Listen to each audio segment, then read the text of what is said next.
Today my lecture is siphonophora. ठीक है ना, सफीनोफोरा आपने इसका नाम पहले भी सुना होगा कि siphonophora. This is largest group of hydrozoa. Hydrozoa का सबसे बड़ा ग्रुप है सफीनोफोरा। ठीक है, तो इसके बारे में हम पढ़ते हैं। सफीनोफोरा की एक्सप्लेनेशन के बारे में अगर हम पढ़ें तो हेड्रोजोआ प्रेजेंट इन ओशन। जो हेड्रोजोआ होते हैं, hydrozoa is this is a class of phylum cnidaria. Phylum cnidaria की जो क्लास है हेड्रोजोआ, इसे अगर मेंबर की बात की जाए तो इसमें ओबिलिया आ जाता है, उरिलिया आ जाता है और इसमें फैसिलिया फैसेलस आ जाता है। तो सबसे पहले हमें सफीनोफोरा के बारे में बात करें, जो इसका लार्जेस्ट ग्रुप है हेड्रोजोआ का। तो ये हेड्रोजोआ जो होते हैं तमाम ओशन में पाए जाते हैं। जो सफीनोफोरा है वो लार्ज ग्रुप ऑफ हाइड्रोजोआ है। They live in colony form. ये इकट्ठ में रहते हैं, झुंड बनाकर, जैसे कॉलोनी की सूरत में रहते हैं। ठीक है ना, ये तनहा नहीं रहते, ये लोन नहीं रहते, ये कॉलोनी बनाकर रहते हैं। They contain many colony. ये बहुत ज़्यादा कॉलोनी पर मुश्तमिल होते हैं। Colony consist of polyps and Medusa.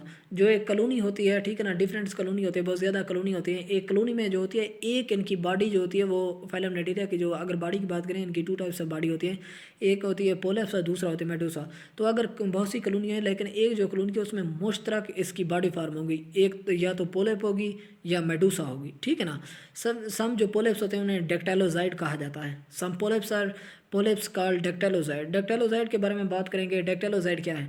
डेक्टाइलोजाइड जो है गैस्ट्रोपोड्स के लिए, गैस्ट्रोपोड्स की फीडिंग में अहम किरदार अदा करते हैं। ठीक है ना, dactylozooid. Dactylozooid consist of cnidocyst. Cnidocyst for capturing prey. ठीक है ना, निडोसिस्ट की अगर बात करें तो निडोसिस्ट जो होते हैं निडोसोल वगैरह सेल से बनते हैं। निडोसिस्ट जो होते हैं कैप्चर प्रे को कैप्चर करने के लिए इन्हें यूज़ किया जाता है।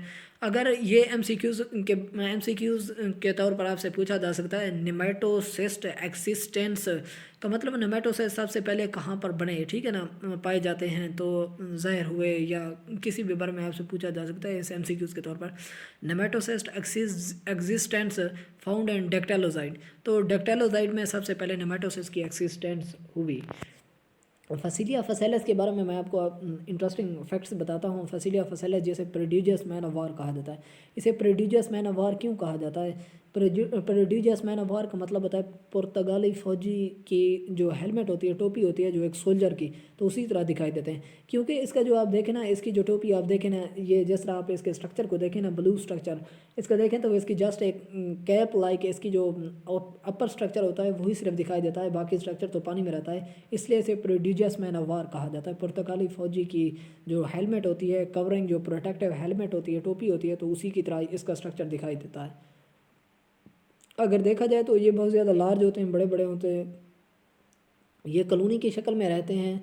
ठीक है ना, बिलोंग टू ऑर्डर सफीनोफोरा। सफीनोफोरा से बिलोंग करते हैं। ये एमसीक्यूज़ के तौर पर भी आपसे पूछा जा सकता है कि जो फसेलिया फसेलस और या Portuguese man of war belong to order siphonophora. ठीक है ना, सफीनोफोरा से they move with the help of wind. तो ये वैसे तो अब देखा जाए तो सिसाइल होते हैं, खुद मूव नहीं कर सकते, लेकिन जब ये पानी में मौजूद होते हैं, समंदर में जब टाइड्स वगैरह लहरें वगैरह पैदा होती हैं, तो उसी की वजह से या जो हवा चलती है तो हवा की मदद से, ठीक है ना, ये एक जगह से दूसरी जगह मूव करते हैं। They are dangerous. डेंजरस क्यों होते हैं? डेक्टाइलोजाइड्स इनमें प्रेजेंट होते हैं, तो बहुत ज़्यादा डेंजरस होते हैं।